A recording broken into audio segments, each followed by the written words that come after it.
नवरंगपुर जिले में जनगणना प्रक्रिया को सफल करने जिला प्रशासन तरफ जनगणना सचेतनता रथर शुभारंभ कर जिलापाल कार्यालय परिसर में जिलापाल तथा प्रमुख जनगणना अधिकारी डॉ महेश्वर स्वाई और अतिरिक्त जिलापाल तथा जिला जनगणना अधिकारी विश्वजित चंद्र बर्मन पताका देखाई एही रथ को शुभारंभ करथिले। जिल्लार विभिन्न अंचल में एही सचेतनता रथ माध्यम लोकमानंकु सठिक और निर्भुल तथ्य प्रदान करा जिवे। जनगणना दुईटी पर्यायर हम प्रथम हम हाउस एनुमरेशन तापर प्रकृत जनगणना आरंभ हो द्वितीय पर्यायर हम। तो प्रथम पर्यायर जनगणनार कार्यक्रम अंतर्गत आम एप्रिल 1 रु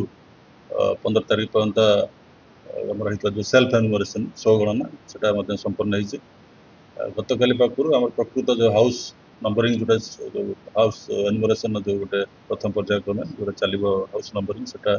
आरंभ हो गतकाली पाखापाखि 22,729 हाउस एनुमरेशन हाउस नंबरिंग लोक भितर सचेतनता सृष्टि करने आम सब चार्ज लेवल आम जो 12टी चार्ज है 10टी तहसिल और 2टी अर्बान लोकाल बॉडी तेनाली भाव 12टी चार्ज लेवल आम जो रथ सचेतनता रथ बुलूचे लोक भितर सचेतनता सृष्टि करमि कौन गोटे भी घर बाद न पड़ो तेणु दृष्टि रखाई